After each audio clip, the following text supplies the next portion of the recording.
The late afternoon sun filtered through the Venetian blinds of my cramped Chicago apartment, casting long shadows across the hardwood floor I'd been meaning to refinish for months. I was hunched over my laptop, frantically responding to work emails before the long weekend, when I heard the familiar creak of the mailbox downstairs. Mrs. Chen, my elderly neighbor, was shuffling back to her apartment with her usual bundle of catalogs and bills. "Mail's here, dear," she called up the stairwell in her gentle voice that always reminded me of my late grandmother. I pushed back from my desk, grateful for the interruption. The quarterly reports could wait another hour. My bare feet hit the cold steps as I jogged down to check my box. Among the usual collection of credit card offers and utility bills was a cream-colored envelope that made my stomach drop. The return address was written in my father's distinctive, angular handwriting: Robert Mitchell, 2847 Maple Lane, Cedar Falls, Iowa. Dad never wrote letters. In the 32 years I'd been alive, I could count on one hand the number of times he'd put pen to paper for anything more personal than signing a birthday card. Text messages were his preferred method of communication, usually consisting of forwarded political memes or updates about his golf game. A handwritten letter from Robert Mitchell was like finding a unicorn in your backyard. I climbed back up to my apartment, turning the envelope over in my hands. The paper was expensive, heavy stock that felt important between my fingers. My name was written across the front in the same careful script: Sarah Elizabeth Mitchell. He only used my full name when he was angry or trying to make a point. The family reunion was this weekend, 3 days away. My cousin Jenny had been planning it for months, coordinating schedules across 3 states to get the whole Mitchell clan together at Uncle Paul's farm in Cedar Falls. It would be the first time in 5 years that everyone would be in the same place. I'd already taken Friday off work, packed my bags, and mentally prepared myself for the usual family chaos. Aunt Linda's passive-aggressive comments about my single status, my teenage cousins glued to their phones, and my father's uncomfortable silence whenever anyone mentioned my career. I settled into my worn leather armchair, the one I'd bought at a garage sale when I first moved to Chicago, fresh out of Northwestern. The chair had seen me through breakups, job interviews, late-night study sessions for my MBA, and countless evenings of wondering if I'd made the right choices. Now it was about to witness whatever bombshell my father had decided to drop 3 days before we were all supposed to pretend to be a happy family. My hands trembled slightly as I tore open the envelope. The letter was written on matching cream stationery, 2 pages covered in Dad's meticulous handwriting. No crossed-out words, no smudges. He'd taken time with this. "Sarah, I've been putting off writing this letter for months, but Jenny's constant reminders about the reunion have forced my hand. I can't, in good conscience, continue to pretend that everything is fine between us when it's not. You chose to reject everything our family stands for when you moved to that city and embraced a lifestyle that goes against every value I tried to instill in you. You turned your back on the church, on traditional family values, and on the conservative principles that built this country.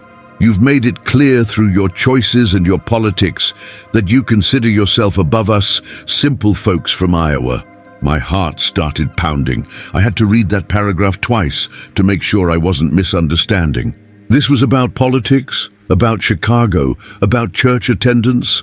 I've watched you over the years, Sarah, and I've seen how you look at us during family functions, like we're backwards, like our beliefs are quaint and outdated.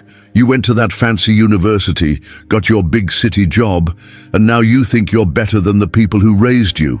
The final straw was seeing your social media posts supporting candidates and causes that are tearing apart the fabric of American society. You shared that article criticizing small-town values just last month. You liked posts that mock people like your own family. Every political stance you take is a slap in the face to everything your mother and I taught you. The reference to my mother hit like a physical blow. Mom had been gone for 8 years, and Dad had never once suggested that she would disapprove of my choices. Helen Mitchell had been the most accepting, loving person I'd ever known. She'd supported my decision to major in political science, celebrated when I got into Northwestern's MBA program, and had been proud when I landed my job at the consulting firm. The idea that she would be ashamed of me now felt like a betrayal of her memory. I realize now that I failed as a father. I should have been stronger, should have insisted you stay closer to home, should have made you understand that family comes first. But I was too permissive, too willing to let you find yourself, and now we're strangers who happen to share a last name. I know Jenny expects us all to show up this weekend and play Happy Family, but I can't do it anymore. The truth is, Sarah, when I look at you now, I don't see my daughter. I see someone who has chosen to become everything I stand against. You're not family to me anymore. You're just another liberal who thinks she knows better than everyone else. Don't come to the reunion. It will be better for everyone if you stay in Chicago with people who share your values. Maybe someday you'll realize what you've lost. But until then, I think it's best if we go our separate ways. Robert Mitchell. I stared at the letter until the words blurred together. Outside, Chicago's evening rush hour was in full swing. Cars honked, sirens wailed in the distance, and the L train rumbled past, carrying people home to their families. Normal people. People whose fathers hadn't just disowned them via formal letter. My phone buzzed. A text from Jenny. Can't wait to see everyone this weekend. Mum's making her famous potato salad and Dad's been cleaning the barn for the kids to play in. It's going to be perfect. I couldn't respond. How do you tell your cousin that the reunion she spent months planning just became a minefield? How do you explain that your father, her Uncle Bob, who always brought her birthday presents and taught her to fish, had just declared his own daughter dead to him? The rational part of my brain tried to analyze the situation. Dad was 68, set in his ways, and had been consuming increasingly divisive media since Mum died. Fox News played constantly in his house, and his Facebook feed was a stream of conspiracy theories and political rage. I'd watched him become more isolated, more angry, more convinced that the world was conspiring against people like him. But I'd never imagined it would come to this. The emotional part of my brain was drowning. This was my father, the man who taught me to drive in the empty parking lot of Cedar Falls High School, who came to every volleyball game even when I spent most of the time on the bench, who cried harder than I did when we had to put our dog Rex to sleep when I was 16. This was the man who'd held my hand in the hospital when Mom was dying, who'd whispered, "We'll get through this together, kiddo. We're Mitchells. We're strong." I called my best friend Amanda, but it went straight to voicemail. She was probably at her book club, living her normal life where fathers didn't suddenly decide their children were strangers. I tried my college roommate Kate, then my work friend Marcus. Everyone was busy, living their Thursday evening lives. The apartment felt smaller suddenly, like the walls were closing in. I needed air, space, perspective. I grabbed my jacket and headed out into the Chicago night, Dad's letter clutched in my hand like evidence of a crime. The park across from my building was nearly empty, except for a few joggers and a homeless man I'd seen there before, always reading library books on the same bench. I sat on a swing, feeling ridiculous as a 32-year-old woman in business clothes swaying back and forth like a child. But the rhythmic motion was soothing, and for the first time since opening the letter, I could think clearly. What hurt most wasn't the politics. Dad and I had disagreed about plenty of things over the years: healthcare, education, immigration, gun control.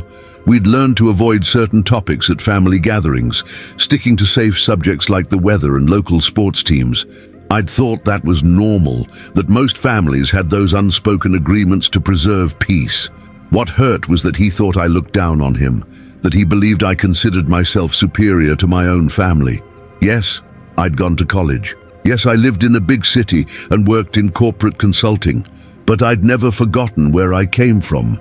I still made Mum's cornbread recipe when I was homesick. I still sent birthday cards to all my cousins.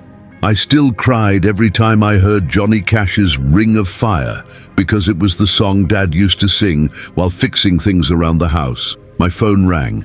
Jenny's smiling face appeared on the screen. "Hey, cousin." Her voice was bright and energetic. "I was just finalizing headcount for Saturday's barbecue. You're still planning to get there Friday night, right? Uncle Bob was asking about your arrival time." Uncle Bob? My father had been asking about me while simultaneously writing a letter telling me not to come. The contradiction was almost funny, if anything about this situation could be considered funny. "Jenny, I started, then stopped. How do you shatter someone's excitement? How do you tell them that their carefully planned family reunion was about to become a disaster? Sarah, you there? Did I lose you? I'm here. Listen, I might not be able to make it this weekend after all." The silence stretched long enough that I wondered if the call had dropped. "What do you mean you might not make it? Sarah, this is the first time in 5 years we've gotten everyone together. I've been planning this for months. What could possibly be more important than family?" The irony wasn't lost on me. What could be more important than family? According to my father, everything I'd chosen was more important than family. "It's complicated, Jen. Work stuff came up." The lie tasted bitter, but I couldn't bring myself to tell her the truth. Not yet. "Work stuff? Sarah, you promised. Aunt Linda is driving down from Minneapolis specifically to see you. The cousins keep asking if you're bringing anyone this time." She paused. "Is this about Brad? Because if you're worried about seeing him, he's not coming. I made sure of that after what happened at Christmas." Brad, my ex-boyfriend, who'd lasted exactly one family gathering before deciding that my relatives were too provincial for his taste. The memories stung differently now, filtered through the lens of Dad's letter. Had I agreed with Brad's assessment? Had I nodded along when he made jokes about small-town life and conservative values? Had I become the person my father thought I was, without even realizing it? It's not about Brad. Then what? "Sarah, you're scaring me. What's going on?" I closed my eyes and made a decision that I hoped I wouldn't regret. "I'll be there Friday night. There might be some tension this weekend. Family stuff. There's always tension. That's what makes it interesting." Jenny's laugh was forced, like she was trying to convince herself as much as me. "Whatever it is, we'll figure it out. We're family." After I hung up, I sat in the swing until the park lights flickered on. The homeless man had finished his book and was packing up his things. The joggers had been replaced by couples walking hand in hand, discussing their days, their plans, their normal lives with their normal families. I read Dad's letter 3 more times, looking for some hint that this was temporary, that there was room for reconciliation. But the words were clear, definitive. He'd made his choice, and he expected me to accept it. The question now was, what was I going to do about it? Walking back to my apartment, I made a mental list of my options. I could respect his wishes and skip the reunion, spending the weekend in Chicago nursing my wounds and trying to figure out how to explain to the rest of the family why I suddenly couldn't make it. I could show up anyway and force a confrontation, turning Jenny's perfect family gathering into a battlefield, or I could try to find a third option, something that honored both his feelings and my own need for closure. By the time I reached my front door, I'd made my decision. I was going to Cedar Falls, not to cause drama or to force Dad to accept me, but to say goodbye. If Robert Mitchell wanted to end our relationship, he was going to have to do it to my face, not through a letter. And maybe, just maybe, I could help him understand that loving your family doesn't mean agreeing with everything they believe. The next morning would bring a phone call that would change everything I thought I knew about the situation. But that night, I packed my bags with the heavy heart of a daughter who just learned that sometimes love isn't enough to bridge the gaps that ideology creates. I folded the letter carefully and placed it in my suitcase, next to the photo of Mom and Dad on their wedding day that I'd carried with me since college. Whatever happened in Cedar Falls, I would face it as a Mitchell, even if my father no longer wanted to claim me as one. The drive from Chicago to Cedar Falls should have taken 4 hours. I stretched it to 6, stopping at every gas station and diner along the way, delaying the inevitable confrontation that waited at the end of Interstate 80. The Iowa countryside rolled past my windows in waves of corn and soybean fields, broken up by small towns that looked frozen in time. This was the landscape of my childhood, the backdrop for 1,000 memories that Dad's letter had suddenly called into question. I'd called in sick to work, something I'd never done for anything less than genuine illness. My boss, Patricia, had been understanding but surprised. "You never take personal days, Sarah? Everything okay?" I'd mumbled something about family emergencies and promised to have my phone on for any urgent client issues. The rental car's GPS cheerfully announced that I was 30 minutes from Cedar Falls, 30 minutes from whatever version of hell awaited me at Uncle Paul's farm. My stomach churned as I passed the water tower with "Home of the Panthers" painted in faded blue letters. This was where I'd played softball in high school, where I'd had my first kiss behind the Dairy Queen, where I'd felt suffocated by the certainty that there had to be something bigger waiting for me somewhere else. I pulled into the parking lot of Mabel's Diner, a place that had been serving the same menu since 1962. The neon sign flickered erratically, and the gravel parking lot was mostly empty except for a few pickup trucks and a sedan that had seen better days. I needed coffee and a few more minutes to collect myself before facing the family. The bell above the door chimed as I entered, and the familiar smell of bacon grease and coffee hit me like a wave of nostalgia. Everything was exactly as I remembered. Red vinyl booths, black and white checkered floor, and a jukebox in the corner that still played songs from the 50s. Well, I'll be damned.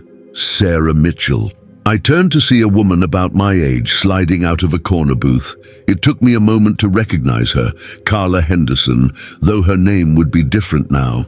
She'd been 2 years behind me in school, captain of the cheerleading squad, and dating the quarterback until she got pregnant senior year and dropped out to get married. "Carla, hi," I forced enthusiasm into my voice. "How are you?"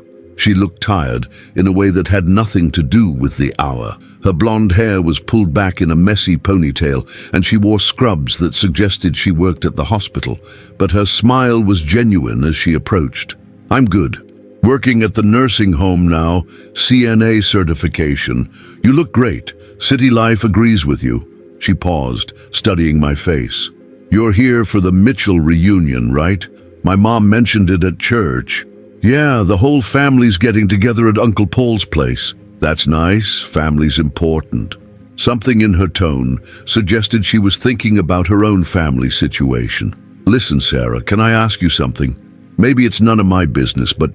She glanced around the nearly empty diner, then slid into the booth across from me. The waitress, a woman in her 60s with kind eyes, brought over a coffee pot without being asked. "Thanks, Dolores," Carla said. "Sarah, this is Dolores Patterson. She knew your mum from the church ladies' auxiliary." "Helen was a saint," Dolores said, refilling Carla's cup and pouring me a fresh one. "How's your father holding up? I haven't seen him at church much lately." There it was, the question I'd been dreading since I got Dad's letter. In small towns, everyone knew everyone else's business, and church attendance was a barometer of a person's well-being. The fact that Robert Mitchell had been absent from Sunday services would be noticed and discussed. "He's dealing with things in his own way," I said carefully. Dolores nodded knowingly. "Grief hits everyone different. Some folks need to stay busy. Others need to be alone. Your mama was the social one in that marriage, wasn't she?" After Dolores moved on to other customers, Carla leaned forward across the table. "Sarah, I need to tell you something, and I hope you won't think I'm speaking out of turn." She wrapped her hands around her coffee mug like she was trying to warm herself. "I've been working at Sunset Manor for 3 years now, and your dad, he comes by to visit Mrs. Chen pretty regularly." I nearly choked on my coffee. "Mrs. Chen? My neighbor Mrs. Chen?" "No, different Mrs. Chen. Eleanor Chen. She's been at the manor for about 2 years. Alzheimer's." Carla's voice dropped to a whisper. "But Sarah, the thing is, your dad's been telling people she's his girlfriend." The diner suddenly felt too warm. I shrugged out of my jacket, trying to process what Carla was telling me. I don't understand. My father has a girlfriend. He brings her flowers every Tuesday and Thursday. Sits with her for hours, even though half the time she doesn't recognize him. The staff all know him. He's real sweet with her. Carla paused. But Sarah, here's the thing that's been bothering me. Last week, when Mrs. Chen was having one of her better days, she was talking about her family. She mentioned a daughter who lives in Chicago. The pieces started falling into place, creating a picture I didn't want to see. She was talking about me, I said quietly. I think so. And your dad was there, listening to her talk about how proud she was of her daughter, how smart she was, how successful. He didn't correct her, didn't tell her she was confused. He just listened. I stared out the window at the Iowa landscape, trying to reconcile this image of my father, gentle, patient, caring for a confused elderly woman, with the man who'd written that harsh letter. There's more, Carla continued. My mom works at the bank, and she mentioned that your dad's been having some financial troubles. Nothing major, but the farm equipment repair business has been slow, and with the medical bills from your mom's illness. What medical bills? Mom had good insurance. Insurance doesn't cover everything, Sarah, and your dad, he's proud, too proud to ask for help, even from family.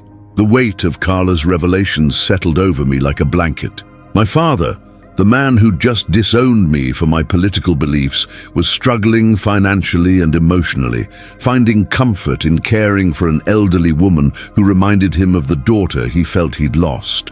Why are you telling me this? I asked. Carla's expression grew serious. Because I remember your dad from when we were kids. He coached Little League. He organized the church youth group camping trips. He was always helping someone fix their car or their fence or their problems. That man in the letter you're probably carrying around, that's not the Robert Mitchell I know.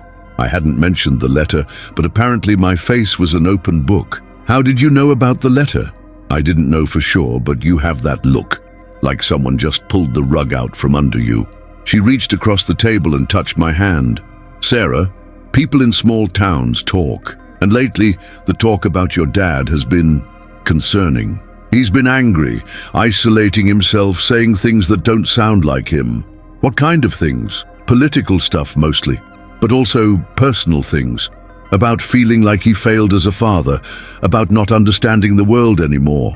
Carla's voice was gentle but firm. I think he's depressed, Sarah. Really depressed, and I think he's lashing out at the person he loves most because he doesn't know how to ask for help. I finished my coffee in silence, watching the sun set over the cornfields. Everything I'd thought I understood about the situation was shifting, rearranging itself into something more complex and painful. I should go, I said finally. The family's expecting me. Sarah? Carla called as I stood to leave. Whatever happens this weekend, remember that your dad loves you. Sometimes love gets twisted up with pride and fear and grief, but it's still there underneath. The drive from Mabel's diner to Uncle Paul's farm took 15 minutes through increasingly familiar territory. I passed the high school, the library where I'd spent countless hours studying, the park where the whole family used to gather for 4th of July picnics.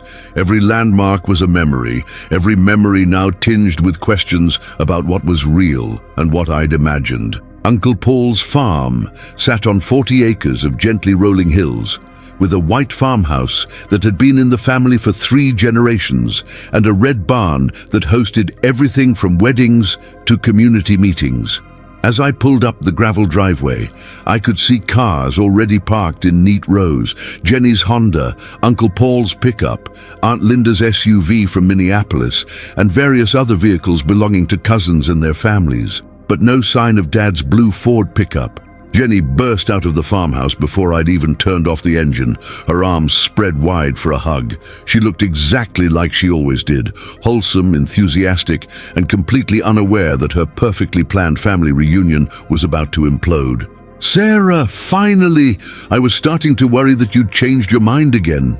She squeezed me tight, smelling of apple pie and anticipation. Come on, everyone's in the kitchen. Mum's been cooking all day, and the kids are going crazy waiting to see their favorite cousin. The farmhouse kitchen was chaos in the best possible way. Aunt Linda was mashing potatoes while carrying on 3 different conversations. Uncle Paul was carving a ham while mediating a dispute between 2 teenage cousins about video games, and various children were underfoot, stealing cookies and generally making themselves useful. The noise level dropped noticeably when I walked in. "Sarah!" Aunt Linda enveloped me in a hug that smelled like vanilla and stress. "You look so thin, honey. Are you eating enough in that big city?" "I'm fine, Aunt Linda. Everything looks amazing." "Where's Uncle Bob?" asked my cousin Tommy, Uncle Paul's youngest. "I brought my new guitar to show him." The adults exchanged glances that suggested they'd already discussed Dad's absence. "He's running a bit late," Jenny said quickly. "You know how he is. Probably lost track of time working on something." But I could see the worry in her eyes. Dad was never late for family functions. Punctuality was one of his defining characteristics, right up there with stubbornness and an inability to ask for directions. Uncle Paul pulled me aside while the others were distracted by dinner preparations. "Sarah, I need to ask you something, and I want you to be straight with me." His voice was low, serious. Paul was Dad's younger brother, but he'd always been the family diplomat, the one who smoothed over conflicts and kept everyone connected. "Did something happen between you and your father?" "Why do you ask?" "Because he called me yesterday, asking about family loyalty and whether I thought he'd been too soft on his kids." It was a strange conversation, not like him at all. Paul's weathered face was creased with concern.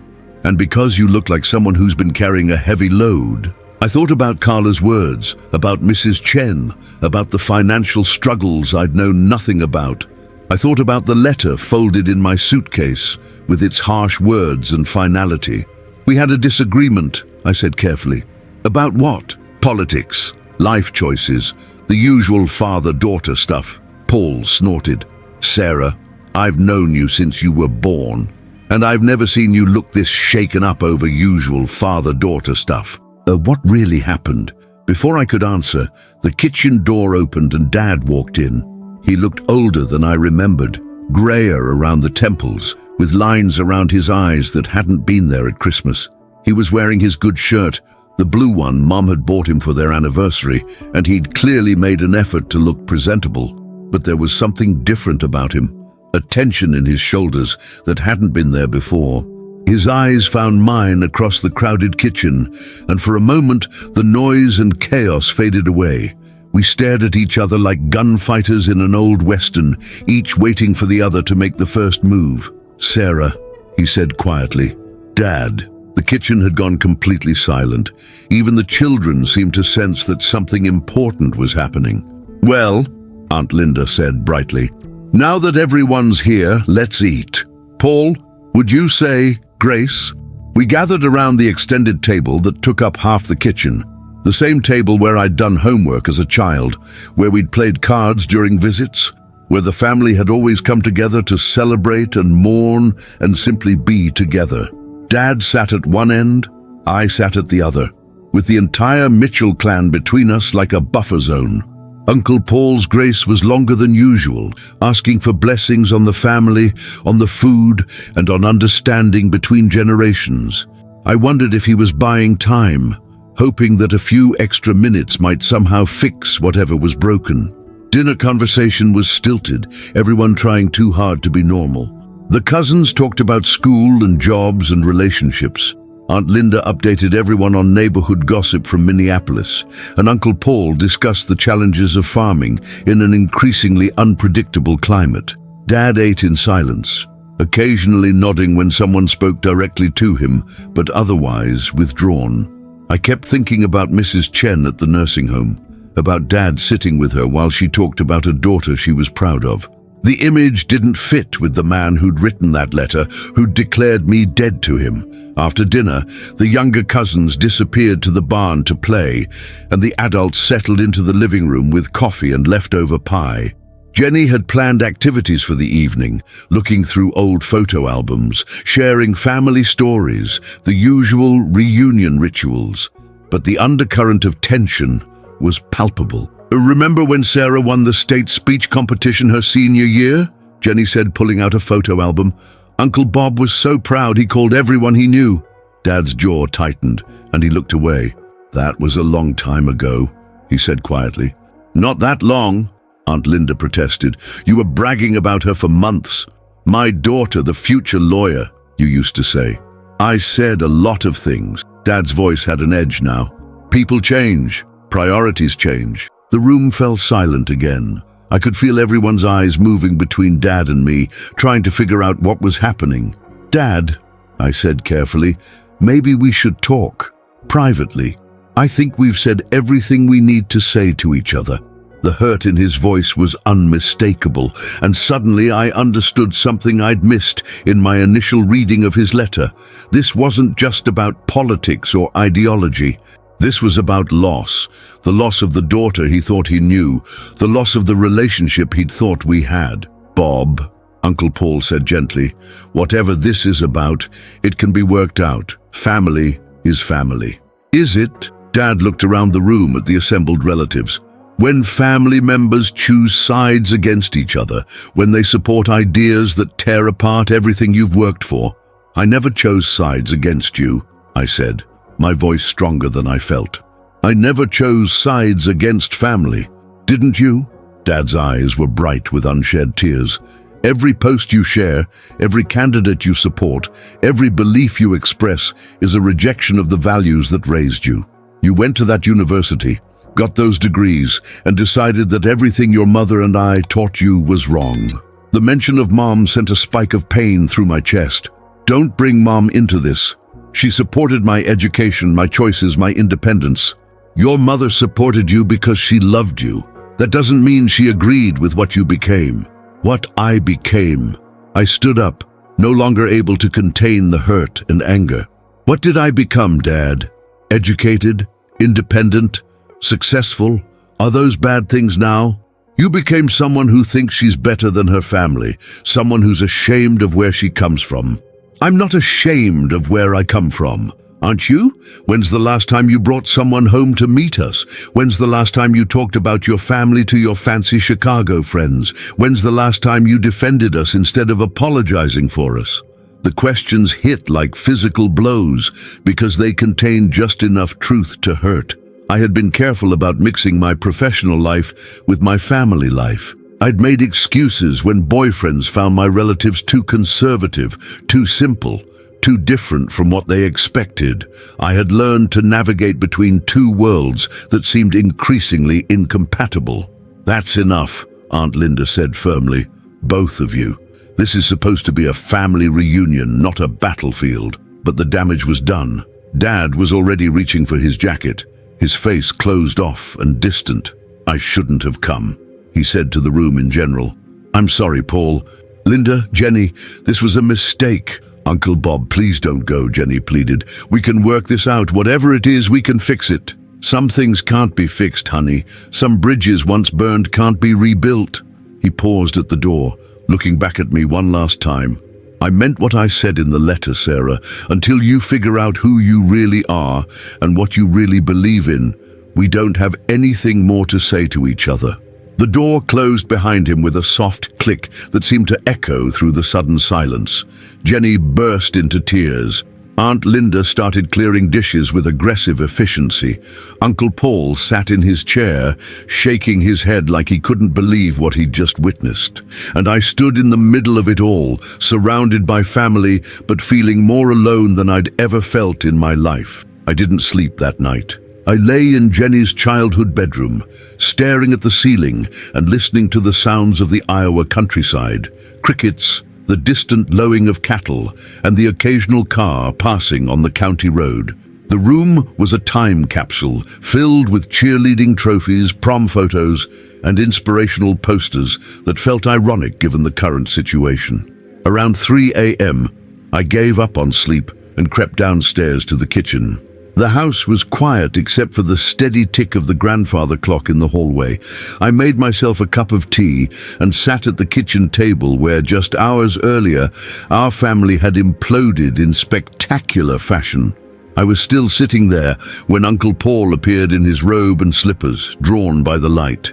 "Couldn't sleep either?" he asked, settling into the chair across from me. "Too much to think about." Paul was quiet for a moment, studying my face in the dim light. "Your father's not well, Sarah. I don't mean physically, though that's part of it. I mean emotionally, mentally. He hasn't been right since your mother died. It's been 8 years, Uncle Paul. For some people, grief doesn't have a timeline." He got up to pour himself coffee from the pot that stayed warm all night, a farm family tradition. "Your dad loved your mother more than life itself. 43 years of marriage, and they were still holding hands like teenagers. When she died, part of him died too. I'd seen my parents' relationship up close for 32 years, but Paul's words made me think about it differently. They had been unusually devoted to each other, finishing each other's sentences, sharing inside jokes, moving through life as a perfectly synchronized team. But that doesn't excuse what he said tonight, what he wrote in that letter. Paul raised an eyebrow. What letter? I'd been carrying Dad's letter in my pocket since I arrived, reading it obsessively like a teenager with a love note. I pulled it out and handed it to Paul, watching his face change as he read. "Jesus," he whispered when he finished. "Sarah, I had no idea. No wonder you looked like you'd seen a ghost." "He means it, Uncle Paul. Every word." "No, he doesn't." Paul folded the letter carefully. "This isn't your father talking. This is fear and loneliness and depression talking. This is a man who's lost his way." "How can you be sure?" Paul stood up and walked to the kitchen window, looking out at the barn where he'd spent most of his life working alongside his brother. "Because 3 months ago, he was in this same kitchen, crying like a baby and telling me how proud he was of you, how scared he was that he was losing you." Paul turned back to face me, his weathered hands gripping his coffee mug.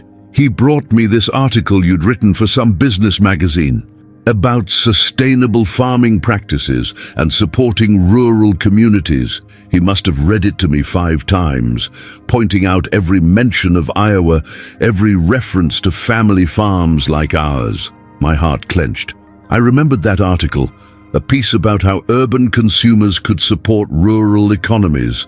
I'd interviewed dozens of farmers, including Uncle Paul, and had written passionately about the importance of preserving agricultural communities. I'd never known Dad had seen it. Then what happened? What changed? Harold Brennan happened. I knew that name. Harold Brennan owned the largest farm in the county and had been Dad's friend since high school. He was also the most politically active person in Cedar Falls, always organizing rallies and distributing literature. "Harold's been filling your dad's head with poison for months," Paul continued. "Ever since your mother died, Bob's been isolated, spending too much time alone, and Harold saw an opportunity. He started inviting your dad to his political meetings, showing him articles and videos that confirmed every fear he had about losing you to the liberal elite. But Dad's always been conservative. That's nothing new. Conservative, yes, but not angry conservative, not conspiracy theory conservative. Your father used to believe in respectful disagreement, in family first, in judging people by their character. Harold turned that into something ugly." Paul sat back down, leaning forward intensely. "Sarah, your dad is terrified that the world is changing too fast, terrified that he can't protect the people he loves, terrified that he's already lost the most important person in his life, you. Harold convinced him that the best defense was a good offense. So he decided to disown me before I could abandon him. Something like that. And there's more you need to know." Paul's expression grew even more serious, if that was possible. "Your father is sick, Sarah. Really sick. He was diagnosed with early-stage Alzheimer's 6 months ago." The words hit me like a physical blow. I actually gasped, my hand flying to my mouth. "What?" "He made me promise not to tell anyone, especially not you. He's terrified of becoming a burden, of losing his independence, of ending up like your mother." Mom had died of complications from Alzheimer's. I'd watched her brilliant mind fade away piece by piece, watched Dad care for her with a devotion that was both beautiful and heartbreaking. The idea that he might face the same fate was almost too cruel to contemplate. How bad is it? Early stages. Some memory issues, some confusion, but mostly he's still himself. The doctor said he could have years of normal function with medication. But Sarah, the stress of this situation with you is making everything worse. I felt like I was drowning in revelations, financial troubles, depression, manipulation by so-called friends, and now Alzheimer's. My father wasn't just the stubborn political ideologue I'd been fighting in my mind. He was a scared, sick old man who was lashing out at the person he loved most. There's something else, Paul said quietly, about Mrs. Chen. Carla Henderson told me, at the nursing home. What she probably didn't tell you is why your father spends so much time there. Paul's voice was gentle but firm. Mrs. Chen reminds him of your mother in the early stages of her illness. Caring for her helps him process his own fears about what's coming. And when she talks about her daughter, he pretends it's you. He pretends he's hearing from a daughter who's proud of her family, who calls regularly, who hasn't been driven away by his fears and failures. The tears I'd been holding back for days finally came. I sobbed into my hands while Uncle Paul sat quietly, letting me process the weight of everything I'd learned. What am I supposed to do with all this? I asked when I could speak again. You're supposed to remember that your father loves you more than life itself, and that everything else is just noise, fear, pride, illness, outside influences. They're all just noise compared to that love. But the things he said, the letter he wrote, were written by a man who's scared out of his mind, scared of losing you, scared of losing himself, scared of becoming helpless like your mother was. We sat in comfortable silence for a while, watching the sun begin to rise over the cornfields. The familiar landscape looked different in the dawn light, softer somehow, more forgiving. Uncle Paul, what would you do if you were me? I'd fight for him. The same way he fought for your mother during her illness, the same way he fought for you your whole life, until fear convinced him to stop fighting. Paul stood up, rinsing his coffee mug in the sink. But that's just me. You have to decide what you can live with. After Paul went back to bed, I sat alone in the kitchen as the house began to wake up around me. I could hear shower water running, voices murmuring, the sounds of a family preparing for another day of reunion activities that would now be overshadowed by last night's drama. I thought about the conversation with Paul, about Carla's revelations, about the complex web of factors that had led to Dad's letter. It was easier to be angry at a stubborn ideologue than to confront the reality of a frightened, sick man who'd been manipulated by people who claimed to be his friends. My phone buzzed with a text message from an unknown number. This is Eleanor Chen's daughter, Amy. I work at Sunset Manor. Could we talk? I stared at the message, wondering how Amy Chen had gotten my number and what she wanted to discuss. But I had a feeling it was connected to everything else that had been revealed in the past 24 hours. I texted back, yes. When and where? Coffee shop on Main Street, 9 a.m.? I get off night shift at 8:30. I'll be there.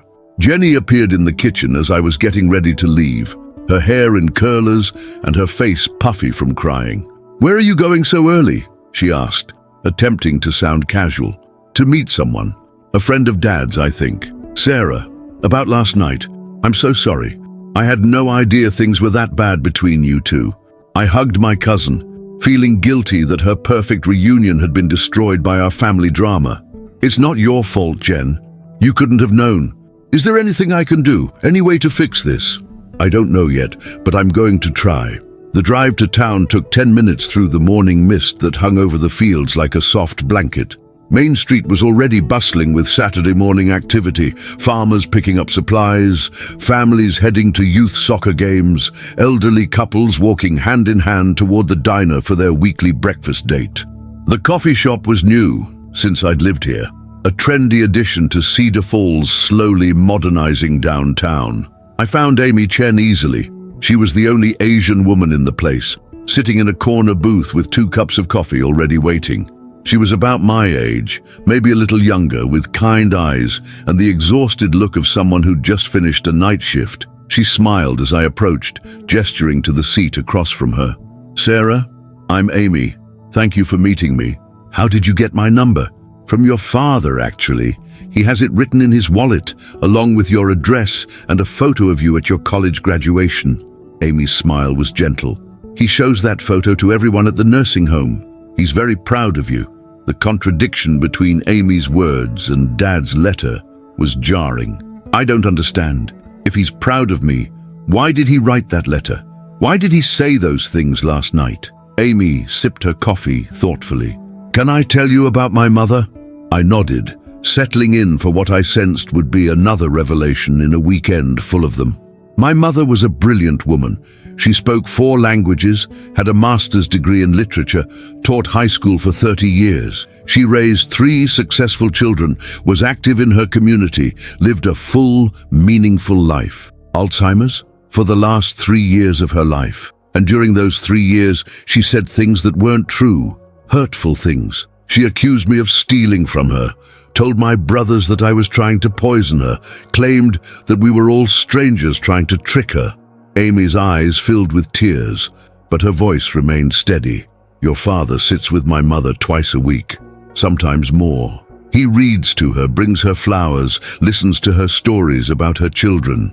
And Sarah, when she's having a good day and talks about you because she does think you're her daughter, he lights up like Christmas morning. But why doesn't he correct her? Because for those moments, he gets to hear a mother talking about a daughter she's proud of, a daughter who calls regularly, who's successful and happy, who hasn't been driven away by fear or politics or misunderstanding. Amy reached across the table and touched my hand. It's the only time I see him truly happy. I was crying again, thinking about Dad sitting beside a confused elderly woman, pretending she was talking about me, living in a fantasy where our relationship was still intact. There's something else, Amy continued. Your father has been asking the staff about memory care options.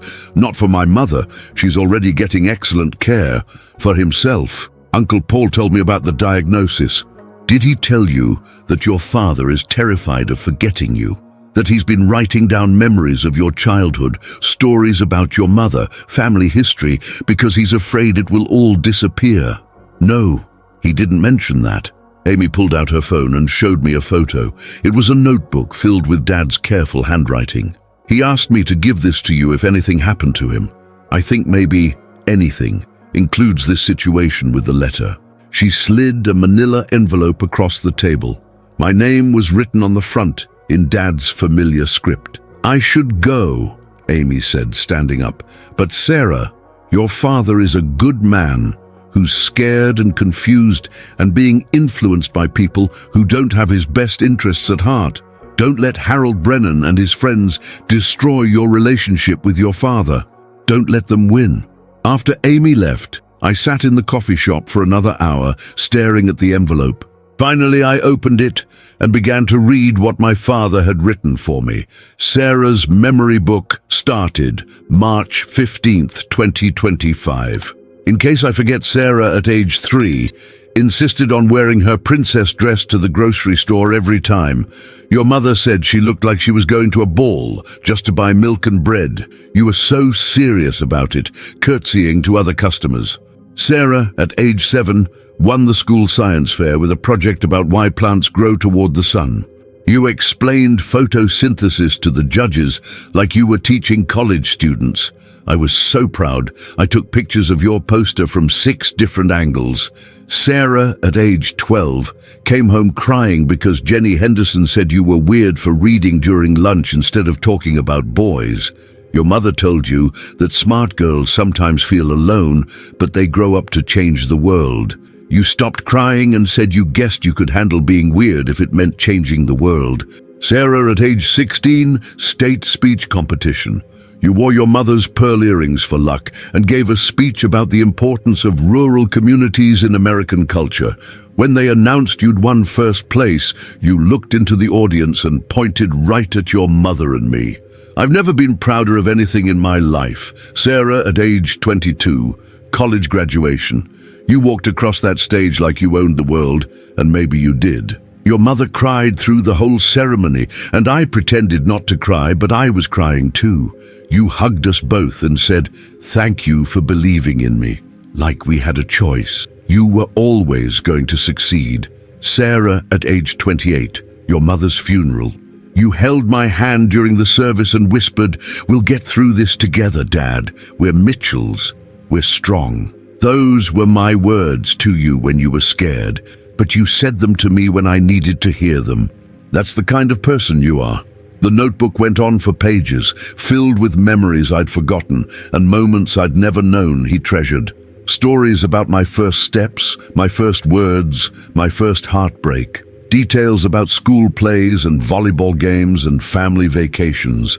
Every entry was written with the careful precision of someone who knew his memory was failing and was desperate to preserve what mattered most. The last entry was dated just a week ago. I'm scared I'm going to forget how much I love my daughter. I'm scared she's going to forget how proud I am of her. I'm scared that my fears about losing her are going to make me lose her for real. Harold says I need to be strong, need to make her choose between her liberal friends and her family. But I don't want her to choose. I just want her to come home. I just want to remember her laugh and her smile and the way she used to fall asleep on my lap during Sunday afternoon football games. If I forget everything else, I hope I remember this. Sarah Elizabeth Mitchell is the best thing I ever did with my life. Her mother and I didn't make many perfect things, but we made her. And she's perfect just the way she is. I closed the notebook and sat in the empty coffee shop, watching the people of Cedar Falls go about their Saturday morning routines. Normal families, normal problems, normal relationships that hadn't been complicated by illness and fear and outside manipulation. But maybe that was the point. Maybe there was no such thing as normal families. Only families that were better at hiding their complications. I paid for the coffee and walked out into the Iowa sunshine, Dad's notebook clutched against my chest like a lifeline. I had decisions to make, bridges to rebuild, and a father to save from the prison of his own fears. But first, I had to figure out how to fight Harold Brennan and the toxic influence he'd had on my father, and I had to do it before it was too late for all of us. I drove straight from the coffee shop to Dad's house, the notebook on the passenger seat like a silent passenger urging me forward. The two-story farmhouse where I'd grown up looked smaller than I remembered, more weathered, with paint peeling around the window frames and gutters that needed cleaning. The yard that Mom had kept immaculate was overgrown, and Dad's workshop looked like it hadn't been organized in months. Harold Brennan's oversized pickup truck was parked in the driveway. Through the kitchen window, I could see two men sitting at the table where my family used to share breakfast every morning. Harold was gesturing animatedly while Dad sat slumped in his chair, looking older and more fragile than he had just the night before. I sat in my car for a moment, gathering courage and formulating a plan. Amy Chen's words echoed in my mind. Don't let them win. This wasn't just about my relationship with Dad anymore. This was about protecting him from people who were exploiting his grief and fear for their own political purposes. I walked up to the front door and let myself in with the key I'd never returned, calling out as I entered. "Dad? It's Sarah." The conversation in the kitchen stopped abruptly. I heard chairs scraping across the linoleum floor and Harold's distinctive gravelly voice. "Bob, maybe I should go." "No." Dad's voice was weary. "She's here now. Might as well get this over with." I walked into the kitchen where I'd eaten thousands of meals, done countless hours of homework, and learned how to bake cookies from my mother. Harold Brennan sat at my mother's place at the table, a stack of political flyers spread in front of him like he owned the space. Harold was a large man in his 70s, with white hair and the kind of aggressive confidence that filled every room he entered. He'd always made me uncomfortable, even as a child, with his loud opinions and his tendency to dominate every conversation. "Sarah," he said, not getting up, "heard you cause quite a scene at the reunion last night." "Hello, Harold. I didn't realize you were invited to family functions now."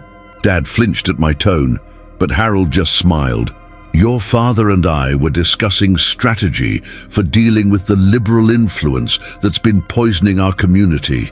including the influence coming from his own family. I looked at the flyers spread across Mom's kitchen table. They were full of inflammatory rhetoric about coastal elites, family values under attack, and the need for patriots to stand strong against the forces trying to destroy America. In the center of it all was a photo of me from my company's website, circled in red marker. "You've been using my picture in your political materials?" "Public information," Harold shrugged. "People need to know what we're up against, how the liberal elite recruits our own children to work against us." The casual way he dismissed me, turned me into a political enemy rather than a person, made my blood boil. But I forced myself to stay calm. This wasn't about me and Harold. This was about Dad. "Can I talk to my father alone, please?" "Actually, I think I should stay. Bob needs support right now, and I've been providing it while his daughter was off living her liberal fantasy in Chicago." "Harold." Dad's voice was quiet but firm. "Give us a minute." Harold looked surprised, like he wasn't used to being dismissed. But after a moment of staring at Dad, he gathered up his flyers. "I'll be back later, Bob. Don't let her manipulate you. Remember what we talked about, strength, not weakness." After Harold left, Dad and I sat in silence for a long moment. The kitchen felt different without Mum's presence. Colder somehow, despite the morning sun streaming through the windows she'd always kept spotless. "You read the notebook," Dad said finally, noticing it in my hands. "Amy Chen gave it to me." "Dad, why didn't you tell me about the Alzheimer's?" His shoulders sagged. "Because I didn't want you to come back out of pity. I didn't want you to stay connected to me just because I'm sick. And instead you decided to drive me away completely. I thought." Harold convinced me that it was better to end things on my terms, while I still could, before I became a burden. I moved to the chair beside him, the one that had been mine throughout childhood. Up close, I could see how thin he'd gotten, how his hands shook slightly when he reached for his coffee cup. "Dad, Harold Brennan doesn't care about you. He's using your fear and your illness to advance his political agenda. You're not a friend to him, you're a weapon. He's been a good friend since your mother died. He's been there when no one else was. He's been there because he saw an opportunity. Uncle Paul was there too, but he didn't try to turn you against your own daughter." Dad was quiet, staring into his coffee cup like it held answers to questions he was afraid to ask. "I don't know what's real anymore, Sarah. I don't know if my thoughts are my own, or if they're coming from the disease. I don't know if I'm protecting our family values or destroying our family." The vulnerability in his admission broke my heart. This was the man who'd always been the strong one, the one with all the answers, reduced to questioning his own mind. What you wrote in that notebook, those memories, those feelings, that's what's real. The fear, the anger, the political rhetoric. That's not you, Dad. That's the disease and Harold's influence and your grief all mixed together. But the things you believe, the way you live your life, the choices you've made, are my choices. Just like the choices you made were yours. Just like Mom supported both of us even when we disagreed with each other. I pulled out my phone and showed him the photo I'd carried for 8 years, Mom, Dad, and me at my college graduation, all of us beaming with joy and pride. "Look at this picture, Dad. Look at your face. You were proud of me that day, proud of the education you'd sacrificed to give me, proud of the independent woman you and Mom had raised. That pride was real. The fear that made you write that letter, that's not real." Dad studied the photo for a long time, his eyes filling with tears. "I miss her so much, Sarah. I miss having someone to talk to, someone who understood me. When she was alive, she helped me see things clearly. Without her, everything feels confused and angry. Then let me help you see clearly. Let me be the person Mom would want me to be. Not perfect, not agreeing with everything you believe, but present. Here, part of your life. What about our differences? What about politics and values and all the things that divide us?" I thought about everything I'd learned in the past 24 hours. About Mrs. Chen, about Harold's manipulation, about Dad's notebook full of love and pride. What about them? You raised me to think for myself, to stand up for what I believe in, to be independent and strong. The fact that I sometimes reach different conclusions than you do isn't a failure of your parenting. It's a success. Dad was crying now, the tears he'd been holding back for months or maybe years.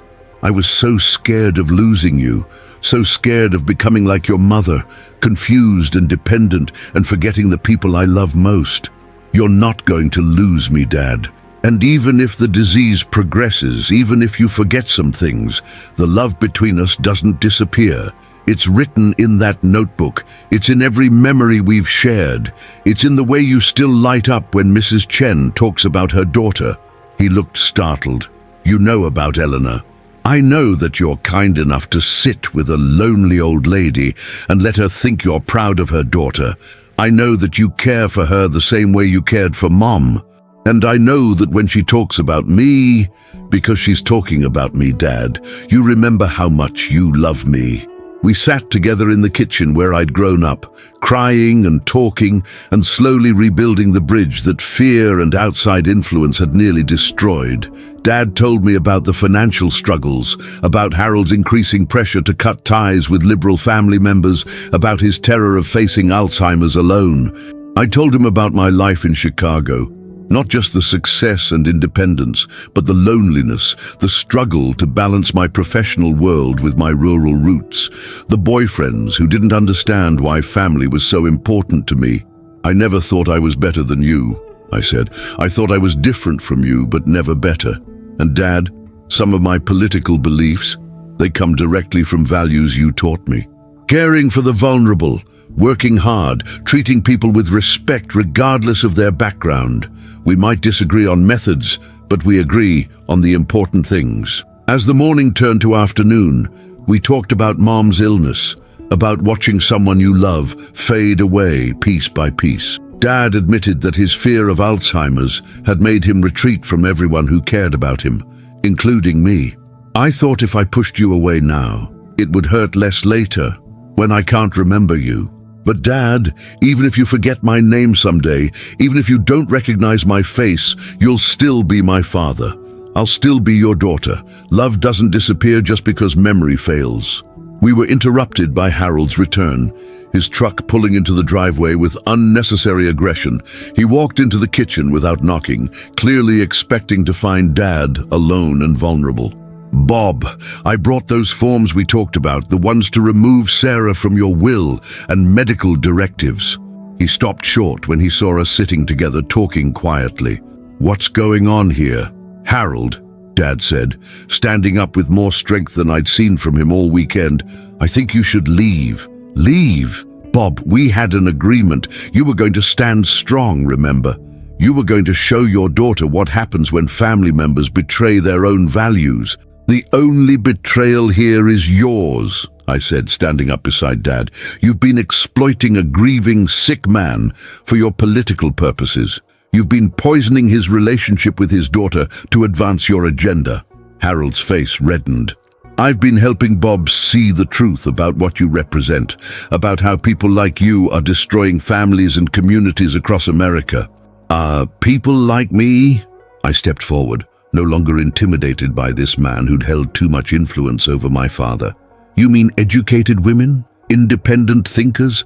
People who refuse to hate their neighbors just because they vote differently?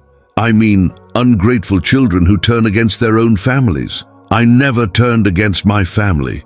You convinced my father to turn against me, but that ends now. Dad moved to stand beside me, and for the first time in months, he looked like the strong, principled man I remembered. Harold, Sarah's right. You took advantage of my grief and my fear, and you nearly cost me my daughter. I want you to leave my house, and I don't want you to come back. Harold looked shocked, like he couldn't believe his carefully constructed influence was crumbling. Bob, you're making a mistake. You're choosing her over your own values, your own community. I'm choosing love over fear. I'm choosing family over politics, and I'm choosing to trust the daughter I raised rather than the strangers who want to use me for their own purposes. After Harold left, muttering threats about Dad being weak and deceived, we sat back down at the kitchen table. The house felt lighter somehow, like a weight had been lifted. What happens now? Dad asked. Now we figure out how to move forward.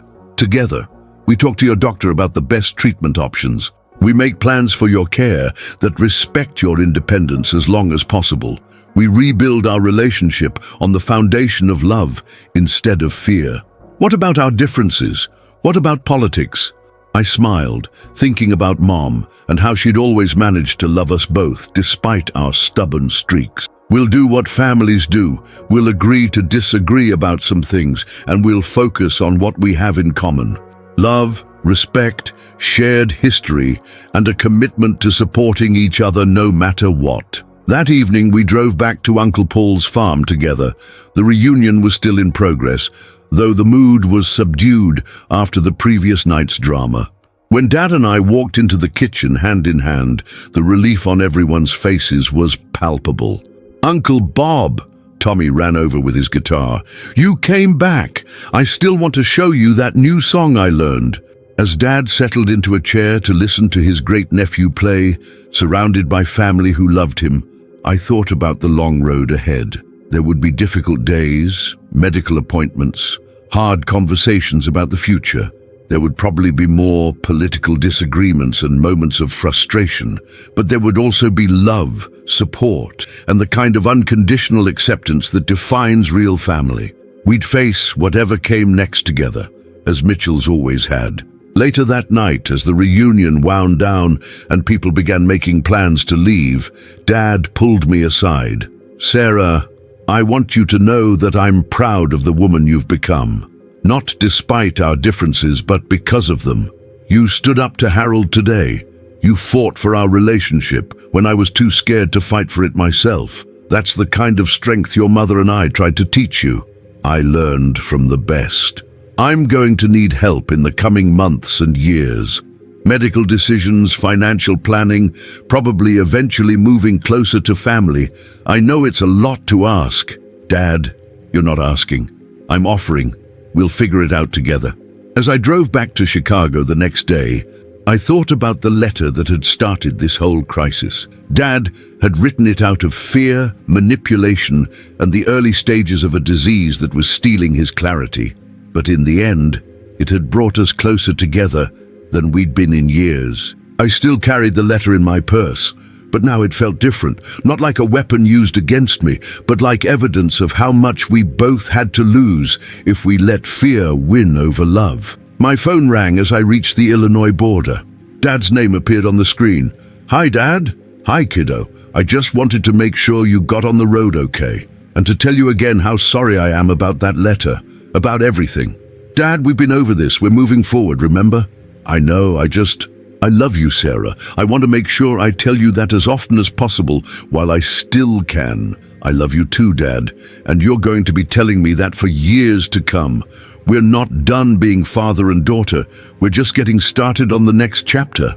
As I drove through the familiar landscape of home, I thought about family, forgiveness, and the complicated love that binds us together even when we disagree. Some relationships can't survive political differences, financial stress, or the challenges of illness, but the strongest ones, the ones worth fighting for, can survive anything. The Mitchell family was one of those, and now I was sure it always would be.